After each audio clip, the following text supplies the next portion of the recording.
What up, guys? Your boy Quake back with a brand new episode of the Diverse Mentality Podcast, number 293, powered by the one and only Golden Eagle Energy Drink. Get your Golden Eagle Energy Drinks at drinkgoldeneagle.com/DMP. They've sponsored all season 4 of the podcast, so show them love for showing us love. And I just got done watching the Kendrick Lamar Ken and Friends concert, so I'm fresh off of watching that. And I want to give my thoughts on it, man. I think it was a great, first off, round of applause to Kendrick Lamar for what he put on. He put on for the whole West Coast with this show. I mean, everybody from Inglewood to Compton to LA, whatever section in California you were in, he showed you love. And no matter what time frame you were popping from, he showed you love.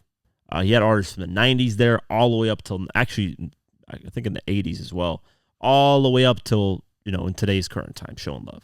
It started out with a set of DJ, what's his name? DJ Heard? DJ Head? Something like that. DJ Heard. I forget his name, man. Apologize for not.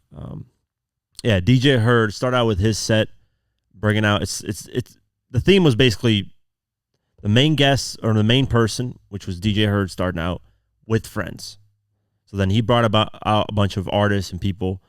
Then DJ Mustard had his set, DJ Mustard and Friends. He brought out YG, whoever, a bunch of people that he's, done work with. And then it's Kendrick Lamar and Friends. And, of course, Kendrick Lamar brought out a lot of people. And he basically brought out all of TD. It was a great, reunion show for all of them. Overall, the show was just, I don't know, it left me speechless. Reuniting Black Hippie, Dr. Dre, which shocked me. Dr. Dre popped up out of nowhere, and then Kendrick Lamar performed. And then he started out the show, of course, with Euphoria, which was the best way to start out the show. People saw him pull up on stage. He's kind of leaning down, and then all of a sudden you hear the beat, and then he raps the whole 7 minutes of Euphoria. And everybody loved it. And then he gets into kind of his classic hits, DNA, Element, Swimming Pools. He performed All Right. He performed a lot of records, right? And then Dr. Dre came out, and, he performed California Love. He performed, I think, Dre Day, or I forget what record. Why am I forgetting this? The title of that record. Whatever. Performed that. After he performed California Love, I think that was the last track he performed. And then, mind you, I just got done watching this, so I don't remember every single thing. But he got done performing, and then he was about to leave, and then Kendrick says, "Wait, Dre, don't you got something to say?" And I thought that Dr. Dre was going to announce some new music or something crazy. But then he said, "Psst, I see dead people." And then when he said that, everybody knew what was going to happen. Not Like Us started playing. And the first set that he did with Not Like Us, he stopped at the A minor part. Probably A minor, and then the beat stops, and then it goes quiet, and then he repeats the record, and then he repeats the record again. He performed it, I believe, 5 times. I could be wrong, maybe 6 times. But then once he got to the 5th time, he started bringing people on stage. There's Russell Westbrook. Basically, everybody from the West Coast, specifically California, was on stage. I saw Big Boy on there. Face that I recognize were Big Boy, Westside Boogie, Russell Westbrook, basketball player, DeMar DeRozan, basketball player. LeBron James was actually at the show in the crowd, but he didn't go up on stage. Bunch of people there, man. Obviously, everybody from Black Hippie, TDE, whoever's in the West Coast, Roddy Ricch, whoever's in the West Coast, he showed love to, man. Unity, and they took a group photo, and they're all on stage, playing Not Like Us over and over again. It was beautiful, man. I think this year Kendrick Lamar really, without even releasing an album, did a lot for hip-hop this year and gave us a lot of moments that years down the line we're going to look back on and be like, wow, that was such, you're going to remember the moments you were when you watched this show, whether you were there live or you're watching on the Amazon Twitch channel. You're going to remember where you were when you were watching it. You're going to remember where you were when Drake dropped Family Matters and then Kendrick dropped Meet the Grams right after. I remember exactly where I was and how I reacted. You're going to remember, a lot of these hip-hop moments that are something that are timeless, that I was too young to experience when Nas and Jay-Z were going through it, when going at it, 50 and Ja Rule. And I do remember 50 Cent and Rick Ross because at that time, I think I was 14 years old. It was 2009, yeah, 14 years old. So I remember that a little bit. Yeah, I actually remember that pretty well. Never mind. I was saying a little bit, but I remember that actually where I was and everything. But for the most part, the younger, like the 90s stuff and the early 2000s stuff, I don't really, first off, 9 times out of 10, I didn't know what the hell was going on. Like when I bumped back down back then, I knew it was a diss track towards Ja Rule, but, I didn't think of like anything deep with it. Years down the line, I found out that it was something serious, Regardless, like, shout out to Kendrick Lamar, man, and all the people that put the hard work to put this show together. It was a beautiful show, man. And honestly, with them dancing on stage like that and, Kendrick Lamar rapping Not Like Us, to me, that looks like the music video. Like, he could literally just take that and just post it on his YouTube channel and label it the music video, and it would be just as good as an actual music video that's shot. Great moments, man. And, I think Kendrick doing this is going to get Drake in his feelings again. And I think he's either going to just send subliminals through IG captions, or it'll ignite Drake to drop another diss track. And then maybe we get our whole round 2 of this stuff. So, who knows? I don't know what Drake, I don't know if Drake actually saw it, watched it. Who knows? While I'm recording this podcast, something could come out, and then, another battle starts. I think Kendrick does have records loaded up, and I think he's made it very clear that if Drake sends subliminals on tracks or drops a diss track, he's ready to go again. And you got to be ready to go. I mean, at this point, it's a full-on battle. I don't think it's over. I really don't. I know that the tracks have stopped, and it's been a little bit chill for the past, month. I think there's going to be, this, if this doesn't reignite it, there's going to be something else that reignites it. If I was Drake watching this, I would feel super disrespected because a lot of people on that stage either worked with Drake at one point or showed support to Drake at one point. So DJ Mustard has worked with Drake. Roddy Ricch has worked with Drake. Yeah, there was a record that leaked with Roddy Ricch and Drake. And it's a fire record. It's called In the Cut. I'm in the cut. The boy in the cut. That record's fire. It leaked, never ended up making like an actual album or whatever. But Roddy Ricch has worked with them. DJ Mustard, obviously. DeMar DeRozan was obviously a basketball player for the Toronto Raptors, and he was close to Drake at one point, wearing OVO outfits. He was on stage yelling at OVO. Russell Westbrook, I don't know if he was close to Drake or at all. I don't think he's ever, not him. But like a lot of people on that stage, you would think YG was on that stage. He's done records with Drake and has been close to him a few times. So I think Drake is going to do something. It's a smart move by Kendrick Lamar what he did, man. He made, not only he's unifying the whole different gangs in LA and just Cali in general, but, bringing the whole city out in unity to disrespect one person is like genius move, man. Imagine if 50 in his prime was going at Nas, right? I just say like the 50 and Nas thing went full blown, because the 50 and Jay thing never really went full blown because, Jay's a subliminal disser, just ducks and dodges. But the Nas thing and 50, they went at it a little bit, Imagine if 50 did a show like Kendrick did in New York and started bringing out a bunch of New York people that used to fuck with Nas, or like that would have been insane. Like people would have been, so that's what Kendrick did. He brought everybody from the West Coast. The interesting thing though, Snoop Dogg was nowhere to be found. You would think with Dr. Dre performing that one record, you would think Snoop Dogg would be there and Snoop Dogg would be taking a photo and showing love. Snoop Dogg was nowhere to be found. The Game was nowhere to be found. Who else out of LA that, why am I slipping here thinking? But yeah, The Game and Snoop Dogg not being there, it's big. That kind of shows where people are siding. Now, Snoop Dogg has always said, like when he got asked in an interview about the battle, who are you siding with? He's always said, hey, they're both my nephews and I got nothing to do with it. So maybe that's why he didn't show up, because he's probably like, I don't want to take a side on this. I like both of them. I'm not one for beefing. Dr. Dre clearly didn't give a fuck because he showed up and showed love. Game, on the other hand, he's taking a side with Drake. based off his social media posts, he's siding with Drake. I don't know why. I think he should be siding with Kendrick Lamar.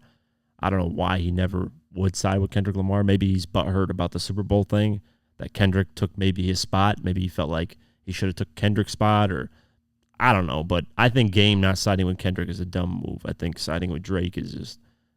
But yeah, amazing show, man. I don't know what else to say. I think it's a genius move on Kendrick's part. It puts the nails in the coffin. It solidifies that Kendrick won. I mean, just look at Not Like Us when he performs, man. The crowd is just ridiculous. I wonder if this is the only time he's ever going to perform these tracks. Is he going to make it part of his set list when he goes on tour or when he does other shows? I don't know. I think he should, man. Not Like Us, at least, should be the record. The rest, you can say, okay, you don't have to perform them. But Not Like Us, that's obviously a banger. Number one record, insane streams, insane numbers. So, yeah, I think there are also, speaking of numbers, there were reports out there that Kendrick used bots and that he was boosting his streams and stuff like that. There's two things that people got to use common sense on when it comes to this stuff. One, anybody can bot for anybody. Like, if you guys wanted to bot for me and just boost my numbers up, that's you guys doing that. I have no control over that, right? One, it's obviously illegal to bot, views. So if it gets tied to the actual person's account, if Kendrick was botting his views and YouTube caught him doing that and somehow tied it to Kendrick, they would have obviously penalized his account, probably suspended it, or who knows what happened. But anybody can bot views for somebody. So with that being said, people need to think that maybe there are hardcore fans on each camp, stands, and there are, that maybe some of these stands have money, because it costs money to bot. It's not like a cheap, you can bot like 1,000 views, 5,000 views, 10,000 views, but to bot millions of views or millions of likes and dislikes, that costs money. I don't even know how much it costs. I'm willing to throw out there, I think there was a number on Twitter that was revealed. It was like $2,500 or something like that. That's a decent amount of money, So, as long as there's no tie to the artist, we can't blame either artist if there's bots being used, because that could just be a fan. The second thing is the price of how much it costs to bot music. Mathematically makes no sense that these guys would bot their music, because that would be an infinite money glitch. Because I believe if you get certain, like 1 million streams, you get $12,000 off that. So if it costs $2,000 to get 1 million streams from botting, then you're just making 10 grand every single, that's an infinite money glitch. Every artist could do that. Unsigned artists could do that. Why wouldn't unsigned artists do that? Why not pay $2,500? Get 1 million bots, 1 million streams. That money that you get from those 1 million streams, you get 10 grand off it. That's an infinite money glitch. So that mathematically doesn't make any sense. So I don't know about the bot thing. Even if it happened, if it didn't happen, I don't know. I just don't see it on either side, by the way. Now, I can see on Twitter, like what people don't realize is on Twitter, it was actually revealed just recently that Vladimir Putin, the Russian president, was paying for bots to manipulate the election here in America. It's going to happen with Donald Trump and Joe Biden, to have people vote for Donald Trump, because that's a better thing for Vladimir Putin if Donald Trump becomes president. It got revealed that there was a bot that was literally pushing and arguing with people about Trump, vote for Trump. And how it got revealed was the bot wasn't paid. So the developer revealed, hey, he put out the code out there, which the code led to a bunch of, the person's Twitter account, the fake Twitter account. It had a verified check and everything. It looked like a normal, regular person, but it was a bot. So when you think about this, when you're online on social media, arguing, especially on Twitter with people, you might be just arguing with a bot. It's not even a real person. So what did Dave Chappelle say? Hey, I don't judge my life off of social media. I judge it based off real life. So we can't go off of social media. There are artists that have millions of followers on social media, but they can't sell 5,000 copies of their album. They can't sell any type of shows.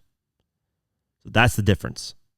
be careful with that. So there is botting, obviously, when it comes to social media and trying to push narratives. I believe that. I can believe that on the Kendrick side, and I can believe that on the Drake side. The music streaming bot thing doesn't really make sense. Now, I can believe if that Drake song, The Heart Part 6, which got like 1.7 million dislikes, which is astronomical, if that got botted, I can believe that. That kind of makes sense. But the fact that people, I don't know. It just doesn't make any sense with the streaming stuff if you really break it down. So that's my thoughts on that. Let's finally get into the news. And we're starting out with Young Thug's lawyer with the YSL RICO case.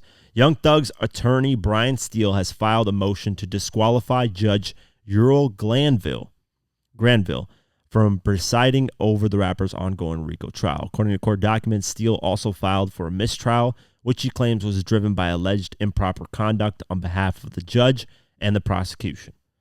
The motion claims that on June 10th, the judge and prosecutors had an unlawful, improper ex parte meeting with witness Kenneth Copeland, who was testifying after being granted immunity by the prosecution. Steele claims that he and Thug received no notice of the meeting and that it violated the rapper's constitutional and statutory rights, including the right to due process, a fair trial, a fair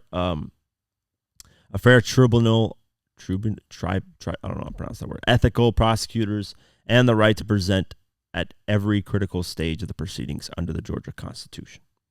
In the motion to dismiss Judge Granville from the trial, Steele accuses him of being biased towards the prosecution.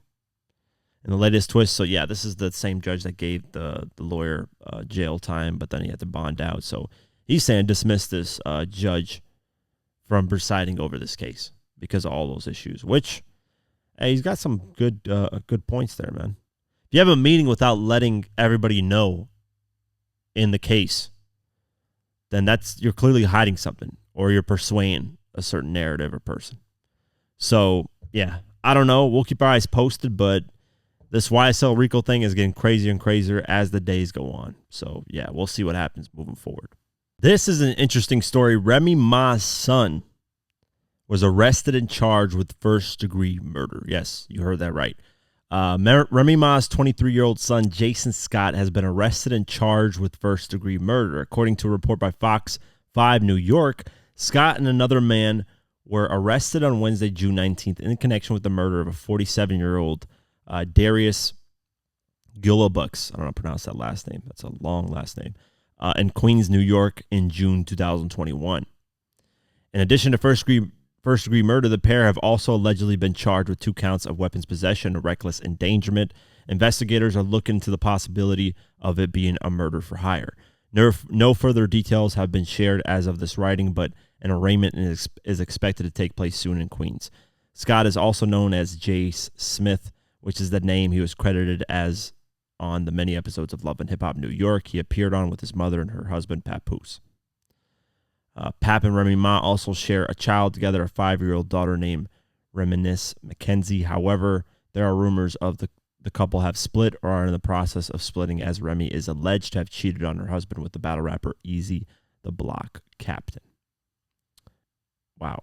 Okay, I don't know about the splitting stuff, but damn, Remy Ma seems like it runs in the family, man. Remy Ma obviously was arrested a while ago for a shooting.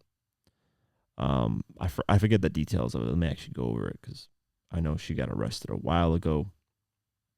On July 13th, 2007, Remy Ma turned herself into New York City police in relation to a shooting that early that morning outside Manhattan. Police say that she was in a group of people outside a pizza bar, Manhattan Night Spot, and a verbal confrontation broke out at 4 a.m. during the incident. Gunshot to the torso wounded a woman or a person who had been accused of stealing $3,000 from Remy. Yeah, so basically shot, and then she eventually got released. Yeah, she got released on August 1st, 2014. So served basically July 2007, 2014. How long is that? I don't even know, like 8 years. So runs in the family, man. Temper problems over things that, who knows? I mean, I don't know what happened in this situation. There could be a murder for hire, which is insane. Like, you're Remy Ma's son and you're over here hiring people to murder people. What the fuck is going on? Clearly, Remy's not in this guy's her kid's life like that, because I'm just saying at that level, like Remy Ma, you know, I don't know what she makes money wise, whatever, but at that level, let's just say she's making $500,000 a year. Let's just throw that out there. I don't know. She could be making $10 million a year, whatever, $500,000 a year. Your kids in no way, shape, or form should be connected to the street life or doing anything stupid in the street, because you have enough money to take them out of that life. Think of, like, just look at celebrities' kids, especially rappers. Their kids are nothing like their parents because they're not raised in the street life, because their parents made it. I mean, look at Haley and look at Eminem. Like, two totally different. Like, Haley's this nice preppy girl, and Eminem's been pushed around and just all kinds of shit. Look at Jay-Z and, you know, look at Kanye and his kids. Like, it just, examples like that just show you that, you know, your kids should be nowhere near the street gang life, any of that, at that level. And if they are, either you're not raising them properly or you just want them to be around that shit. So it's a damn shame, man. We'll keep our eyes posted and we'll see, but very weird, man. I wasn't expecting to read something like this when I went over all the news. So, yeah, we'll keep our eyes posted. Rose, a.k.a. William Roberts, a.k.a. the guy who steals people's identities, a.k.a. Officer Ricky, a.k.a. the guy who everybody thought was a hot rapper at a certain time but didn't really get hot, and then Diddy called him Biggie, but it didn't really happen. Yeah, a.k.a. this guy who, released a diss track towards Drake, but doesn't want to show up in Canada. Yes, he doesn't want to show up in Canada. Let's go over the article. Rick Ross announced that he had to cancel his concert in Montreal, which is in Canada, due to personal reasons, but he ended up performing in Nashville on the same date. Somebody ducking the smoke from Drake. Rose was originally booked to perform at the Mural Festival in Montreal, Canada on Saturday, June 15th, but the event's organizers announced that he had pulled out of the performance at the last minute.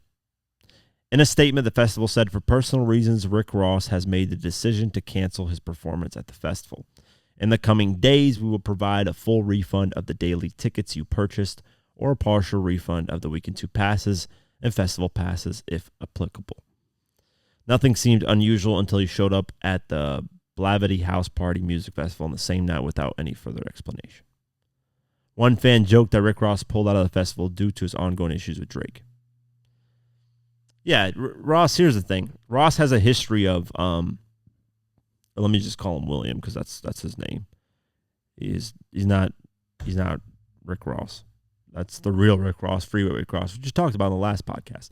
You know, when Rick Ross went to go perform in Detroit after, I don't know what he did.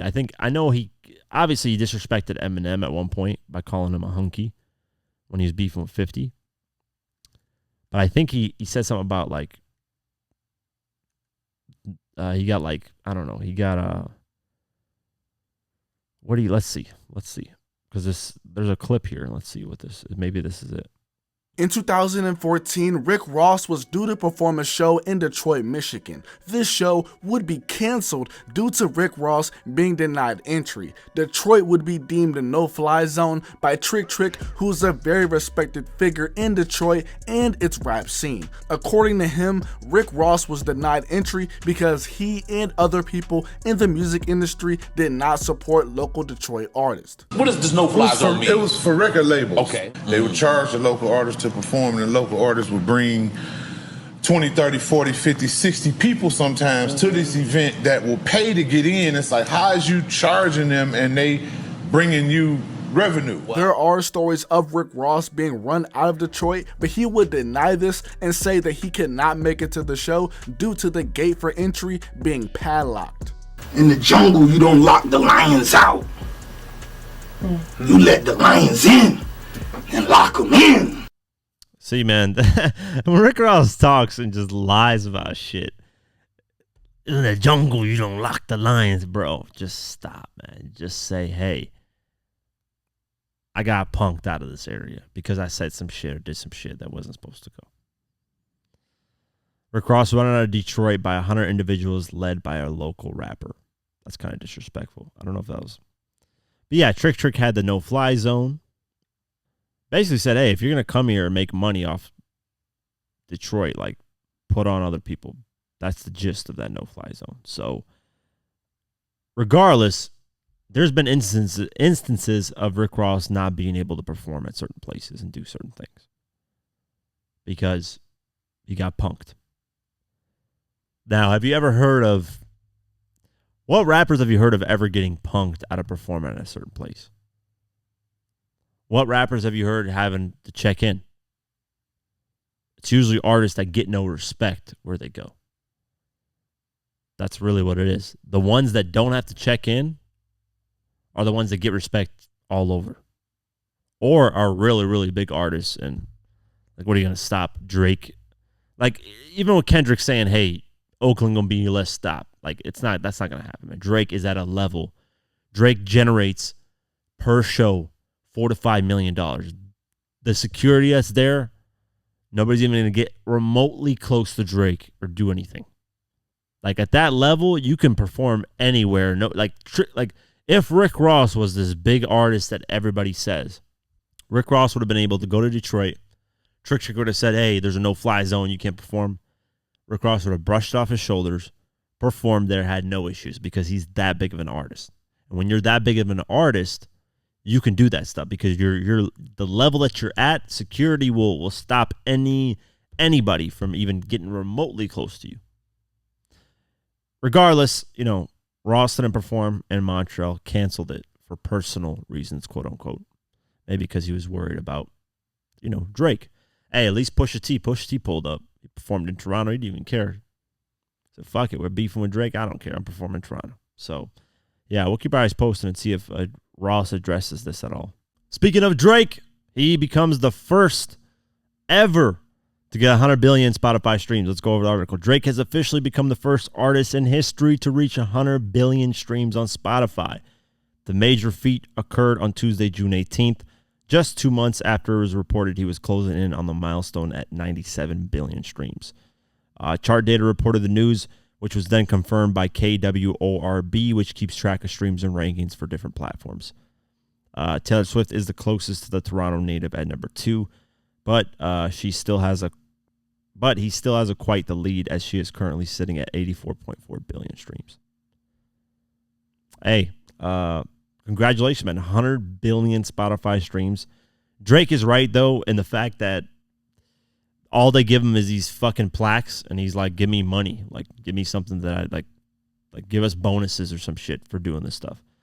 He's right. Advocating for artists to get paid more off these streaming platforms. Drake should do more often because they give him these like plaques, and he's like, I don't give a fuck about these things, and I could care less about getting them. But yeah, I saw somebody compare like RIAA certifications from Drake, J. Cole, and Kendrick. Because, battles and stuff like that, and how Drake is at a different level than Kendrick and J. Cole. Yeah, Drake is obviously the bigger artist from the two. But RIAA certifications are outdated for a lot of artists. I mean, we found out that Dr. Dre's The Chronic hasn't been updated since 1993, the year of the album's release. And it was 3 times platinum at the time. So you can imagine after, 30 years? That album's probably 7, 8, maybe even diamond by now. So you can't go off RIAA certifications and stuff all the time because Drake gets his updated every 2 to 3 years. Eminem gets his updated every 2 to 3 years. Taylor Swift gets hers updated every 2 to 3 years. Kanye has gotten his stuff updated every 2 to 3 years. A lot of artists, actually not a lot, but certain ones just get their stuff updated. I don't know what the theory is behind that, or what apparently labels have to submit the updates and certifications. I'm watching this documentary that actually reminds me how music got free on Paramount Plus streaming platform, where it's executive produced by Eminem, I think, and LeBron James. Or I could be wrong on that. I know LeBron James executive produced it, but somebody else as well. Eminem's in there, 50's in there. I've only seen part 1 so far. There's 2 episodes, and without spoiling too much, it basically breaks down of how songs went from CDs to MP3s, and then eventually went on to LimeWire, these Napster, these platforms where you could steal music. It's very interesting because they interviewed the people that used to work at these CD factories and how they would leak albums. Basically, these people at these CD factories would see, hey, okay, there's a new Mary J. Blige album that's about to come out. Here's a copy of it. Let me take it. Let me give it to somebody and sell it for an insane price, like, 10, 20, 30x, whatever it's worth, and make money off it, and then they leak it. Or they would just take it and leak it themselves. So that's how music, because the CD factories were very sloppy, apparently, according to the people that worked there. Like, they just didn't care. They just left CDs on the ground. And, he was like, one of the guys that was actually working there was a janitor. So he would mop, and he would just see a bunch of CDs on the ground, and then he would just take them home and then listen to them. Obviously, they weren't like, they didn't have the artwork on them, so just a bunch of random CDs. And he would check to see if it's new music, and if it is, boom, take it, sell it. If it's Mary J. Blige's new album, Backstreet Boys, whoever at the time that was popping, he would take it and sell it and stuff like that. That's how the bootleg market started, and the technology of MP3 came around that time as well, which is interesting. So great documentary, man. If you don't have Paramount Plus as a streaming platform, I'm sure you can find it for free somewhere. Ironically, if you get it for free, it plays on the documentary, which is how music got for free. Very great documentary, though. Go ahead and check it out. But yeah, crazy how times have changed. RIAA certifications, like one of the CEOs talks in that documentary about certifications and, how artists were getting them like crazy back then because CDs were selling, and now it's like just singles that get it, blah, blah, blah. So, yeah, you get the gist of it. But shout out to Drake. Great accomplishment. First artist to get 100 billion streams. Amazing numbers. Before we continue, I want to give a shout out to Golden Eagle for sponsoring this podcast. Yes, if it wasn't for Golden Eagle, this podcast wouldn't be possible. If you're looking for an energy drink that doesn't tear a hole in your pocket, Golden Eagle energy drink is the one you want to get. Golden Eagle has the smoothest taste with no aftertaste. You don't get acid reflux when you drink it, and you will save a lot of money. So check out Golden Eagle at drinkgoldeneagle.com/DMP. The link is in the description below. And how do you think this podcast would be possible without me having energy to do it? Come on, guys. You guys got to remember this. I need energy to do this stuff, man, because there's a lot of crazy topics. So look how smooth this thing sounds. Look at it. Oh, my God. It's fresh. Look at that Golden Eagle. Look at the can. It's so beautiful, too, man. Look at that. That's so fresh, man. So fresh. Golden Eagle energy drink. Go to the link description below. That's drinkgoldeneagle.com/DMP. Let's continue the episode. Fat Joe is continuing a narrative, or I guess a discussion that's been talked about for quite some time. And even I believed it to a certain point, but I don't believe it anymore. I mean, you can go in the history and just look at how each artist was treated during their peak.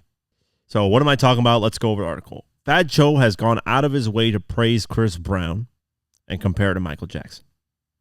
Of course, comparing him to Michael Jackson. Well, who else is Chris Brown going to compare it to?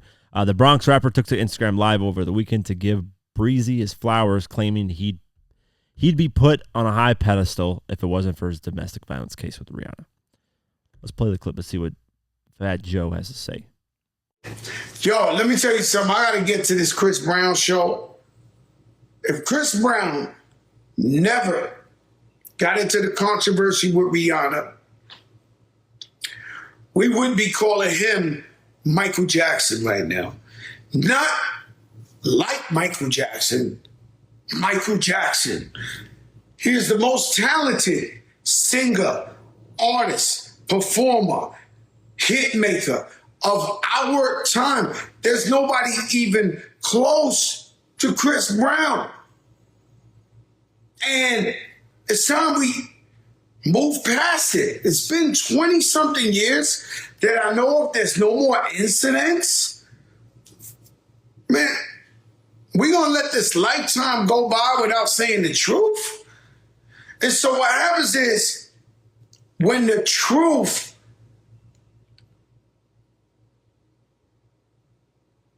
is an unpopular decision, everybody gets scared to say it. They get canceled, especially famous people or somebody like that. right? But, you know, the streets, they know what it is. Streets always know. They tell you the truth. There's the streets still bumping R. Kelly. He's in jail. He did terrible things. They still bumping R. Kelly. So what I'm trying to say is that it's a shame that we lying and we're not giving it up to the king of R&B, the king of music. I mean, you know, the Michael Jackson, you know, we be thinking he could battle Michael Jackson. That's all I'm trying to say.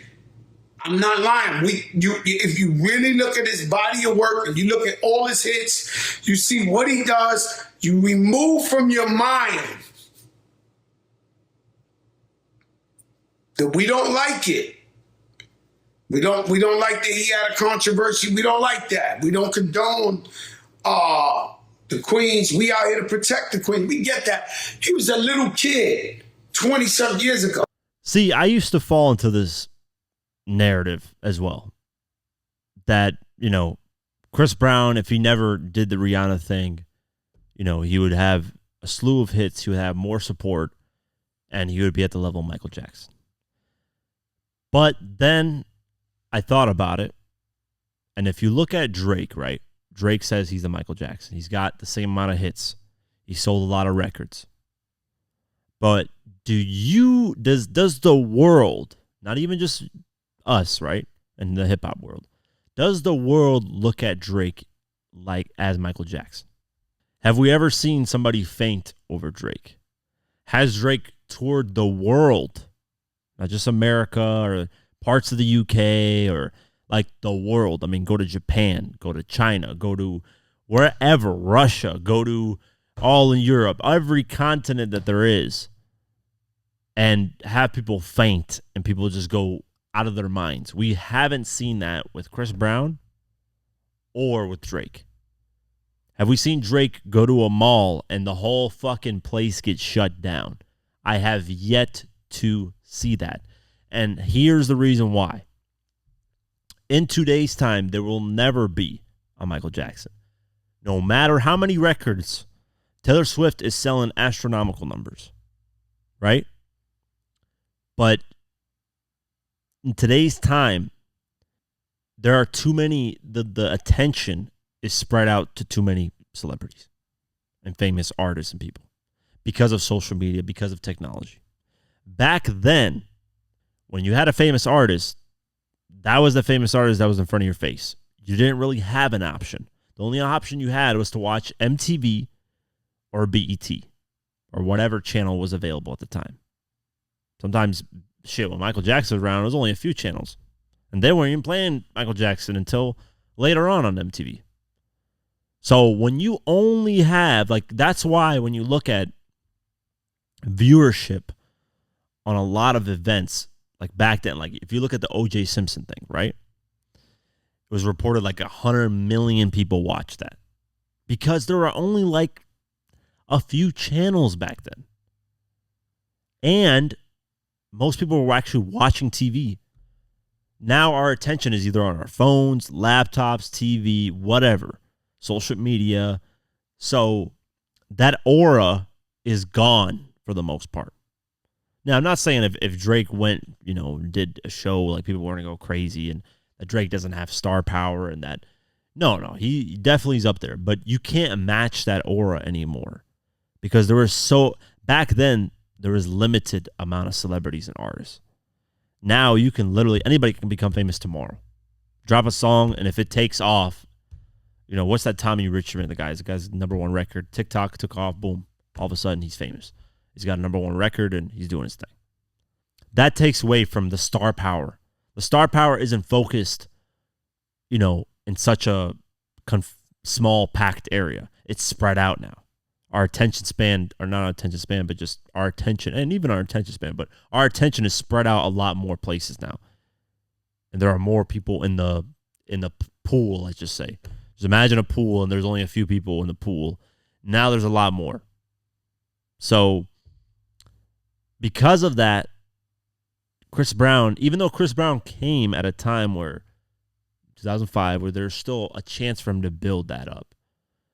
it just doesn't, even if Chris Brown never got into that stuff, he could be delivering album after, just the attention, the span, the promotion of things has been spread out. It's no longer where there's a few main hot artists and that's it. There's people that are listening to artists that I've never fucking heard of, dog. Like, there's people out here listening to people that I've never heard of, that I mentioned on this podcast. I never heard of. People like, well, you never heard of this guy? I mean, that's how many artists there are.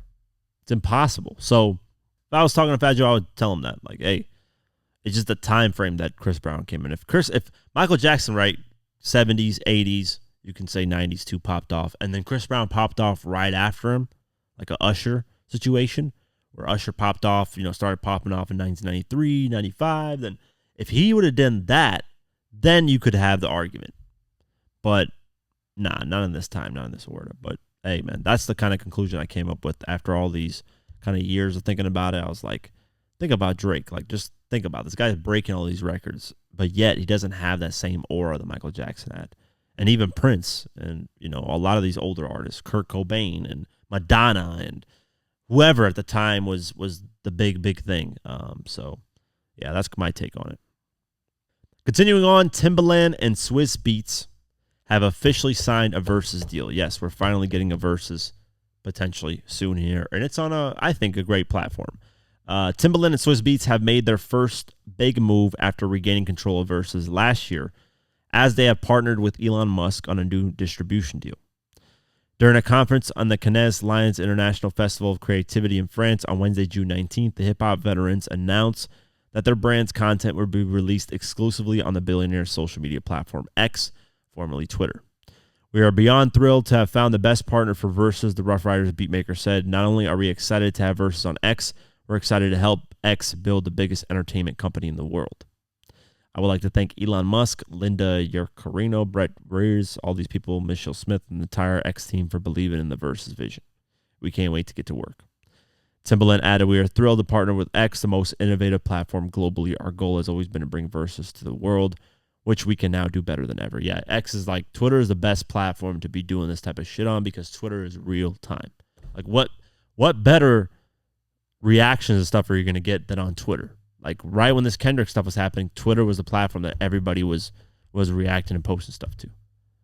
And I hate that Elon changed the name to X because I haven't called it X really like that. Twitter's just been, like, I don't know why you would change a name that's been globally promoted and marketed for years and years. Just dumb move on that part. But I do like the moves that Elon's doing with monetization and allowing creators to make money and all that stuff. Like, now you can actually... Shit, there's people that are killing it, man. They're getting like $50,000 a month, which is astronomical numbers. But yeah, we'll keep our eyes posted, man. Great deal. I think I'm happy with it, man. I'm happy with that.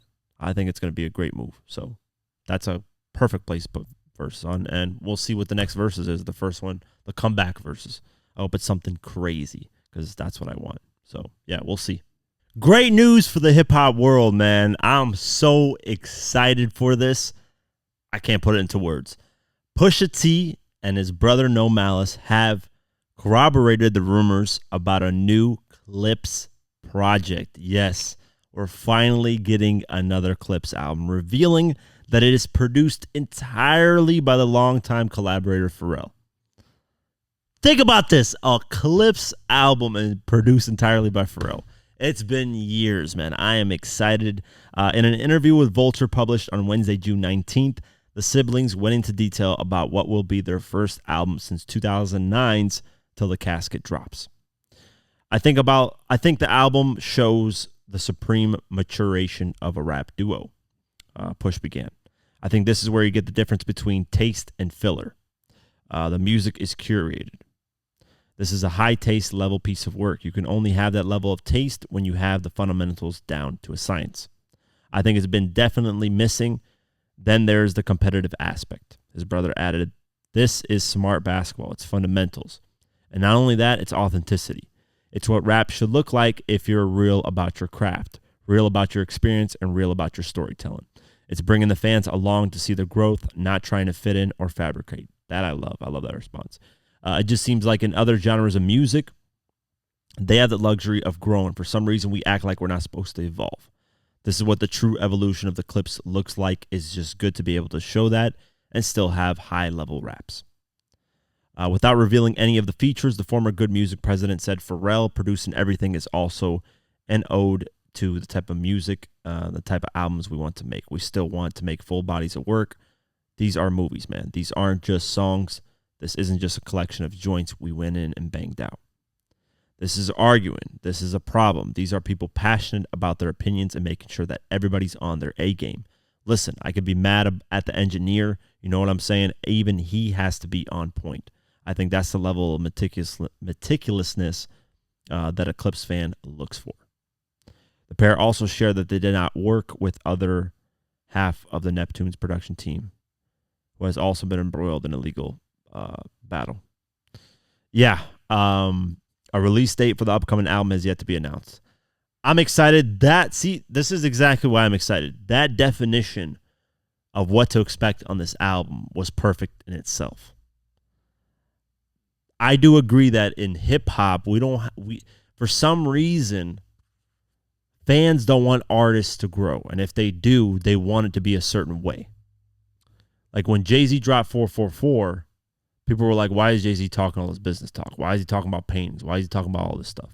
We don't want to hear that. We want to hear Jay-Z talking about selling drugs. We want to hear Jay-Z talking about this. It's like, bro, he is in his 40s at the time when he dropped the album.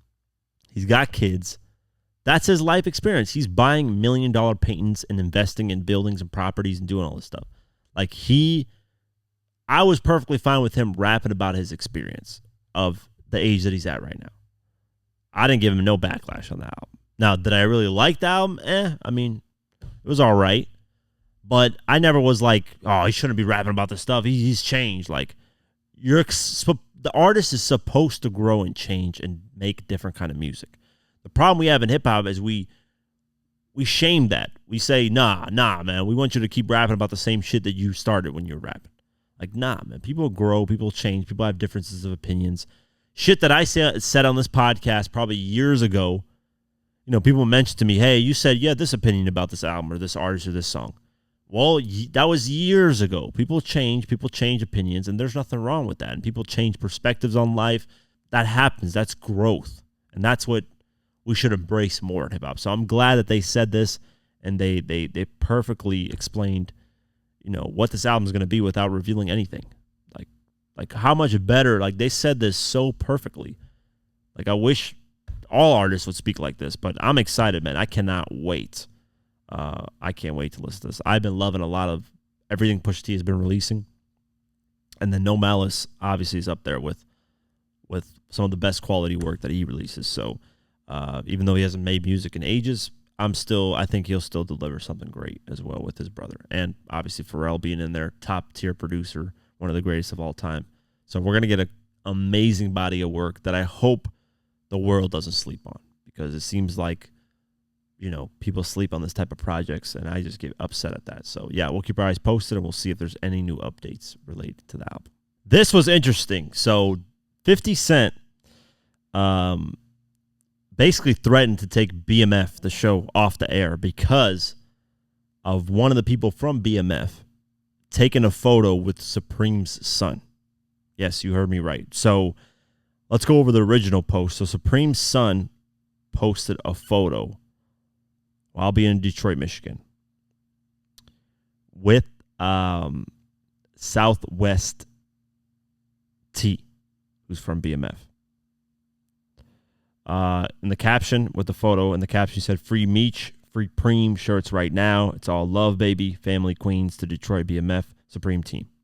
He tagged Supreme, CEO Strata, Rick Ross. Shout out to my brother Known Records for the alley oop, basically saying. That is wild, because on a t-shirt, first off, on the t-shirt, they got Big Meech, and then they got Supreme. And on the shirt, they got Living Legends, which makes no fucking sense, right? Because, yeah, they're both street legends in a way. But why would you affiliate with Supreme knowing that 50 is basically putting money in your pocket and putting money in every BMF member's pocket by doing the BMF show? Because Big Meech, mind you, let's remember, Big Meech gave 50 Cent the green light to do the BMF show. That was the only time Big Meech actually gave the green light for someone to do something to BMF related. And gave him the true story of everything. So why would you do something like this knowing that Supreme allegedly, let me just say that, had a role in or putting out the hit to get 50 shot 9 times? Allegedly. Why would you do that? That's the dumbest fucking move. Like, imagine this, right? Someone puts money in your pocket and you decide to go show love and support the person that's trying to destroy the person's business that's putting money in your pocket. That would make no sense at all. That would make no sense at all. That's like Tim Cook, CEO of Apple, right? Going to Microsoft and just giving them the formula to everything of what they do. Oh yeah, we're gonna put out this product. We're gonna do this, taking photos, putting out products with Microsoft. Like, that doesn't make any sense. Anyways. That photo was posted,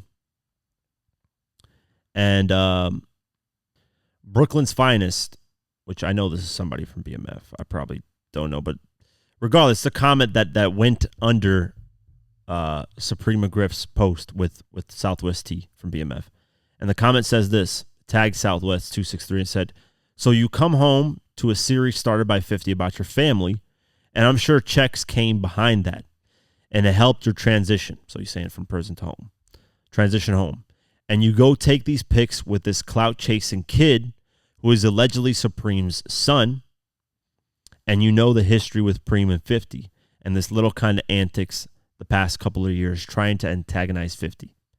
I see why Meech wasn't messing with you. 50 responded to that. He said this in his post in the caption. He posted that comment on his Instagram, and then he responded in his caption. Says, "Hey, I know T feel like he is not making the money," which is, he tags Big Meech's son, who's the main actor in BMF. So he says, "I know he feel like he's not making the same money as, Big Meech's son is making, but I thought they would all be happy for him. It's not like I didn't help your family make millions." And this is where he basically threatens to take the show off the air. He says, "Cool. When Stars starts suggesting the wrong moves, I'm simply going to sit and watch. Don't worry, you'll be off the air in no time." Wow. And rightfully so, man. I think, here's the thing, man, and people give 50 a bad rap, and I'm not just saying this because obviously I'm a fan, blah, blah, blah, but people give 50 a bad rep when it comes to, like, people say all of his relationships has been destroyed, right? Like, oh, he's not cool with his son. He's not cool with Floyd Mayweather. He's not cool with Lloyd Banks, but I think he is, whatever. Anyways, that's a different thing. He's not cool with this person. They fell out with this person, blah, blah, blah. But people don't look at the actual, like, the behind the scenes, and if you actually look at the whole story of what happened. I believe, if you can point to me a story where 50 was in the wrong, maybe 10% of it, he was in the wrong. Like, out of the stories, maybe 10%, he's probably in the wrong. 90% of the time, 50's looking out for somebody, and they do him dirty or they take it the wrong way. So the Floyd relationship, right? How it fell apart was that Floyd got locked up for domestic violence for, I believe, 60 days or 90 days. I don't remember. I think he served 2 to 3 months, something like that. While he was locked up, 50 and Floyd had agreed to start the Money Team boxing promotions and making a legitimate business, an LLC and everything. Because 50 was like, Floyd didn't officially register it as a business. He was just throwing the word out there, but not actually making it a business. So 50 said, before Floyd got locked up, they talked and said they would both put half their money into it and split it 50-50, right? So 50 put his portion and put Floyd's portion in starting the Money Team in the business. When Floyd got out, he said, "Nah, I don't want to do it. I changed my mind. I want to do something else." So now 50's in the hole, whatever amount of money, 5, 10, 20 million. And what did 50 ended up doing? He ended up doing SMS promotions and becoming a boxing promoter. which that didn't go really that well because he didn't want to. I mean, he's a fan of boxing, but I doubt he wanted to get. He just had to get into it because he already put money into it, and he had to deal with signing boxers and this and that and all that stuff. So that's not if 50's side of the story is true, which Floyd has kind of confirmed it is because he actually talked about it and he was like, yeah, I never said anything like that, blah blah blah, or I never confirmed that I wanted to do the business, blah blah blah. So there might have been a miscommunication there, but 50 was like, listen, it's all good. Just give me the portion that I put into it, and we'll, you can do your thing, and I can do my thing, and we're all good.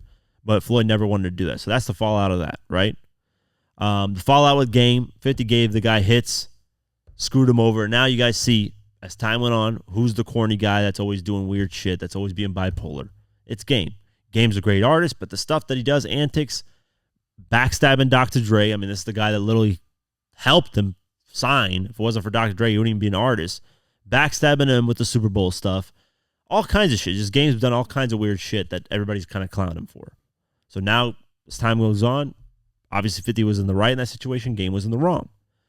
The Banks thing is where I say 90% 50's right, 10%. I think the Banks situation, I don't know what happened behind the scenes, but I think in that, they're cool based off what I know. They're cool. It's not like they have beef with each other. If they see each other, they're going to do something to each other. No, but I think in that situation, it was just, something about like, hey, I'm not really satisfied with how he's putting in effort with his career.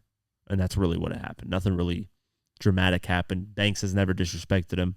50's kind of clown troll here and there, but most of the time the relationships with 50 go wrong because somebody does some stupid snake shit like this. Like, why would you take a photo with somebody who's had ties with trying to kill 50?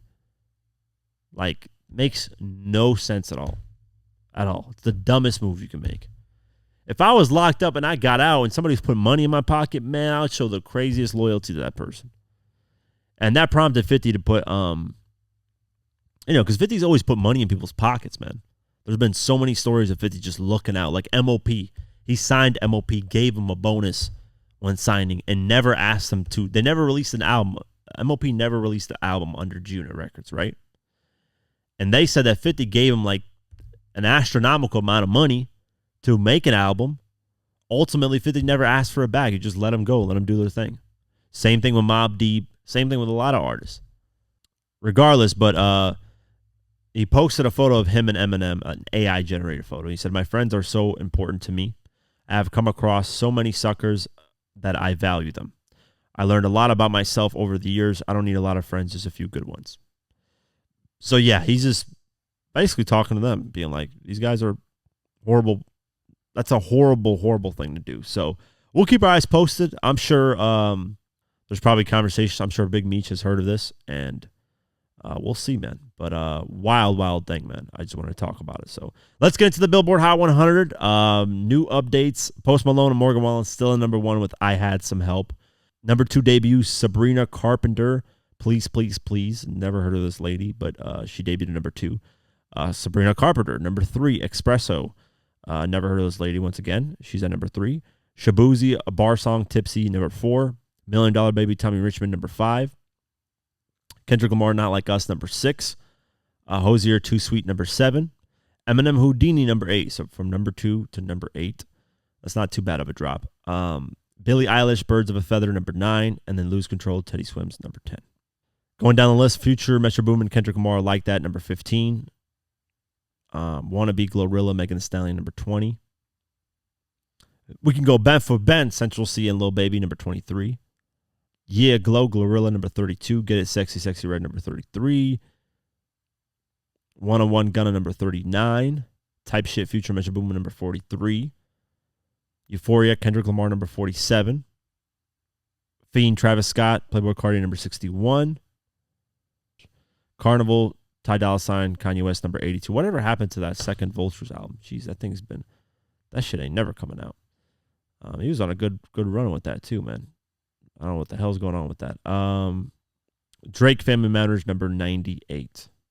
And that's it for the Billboard Hot 100 list. And that's it for today's episode of the Diverse Mentality Podcast, powered by the one and only Golden Eagle Energy Drink.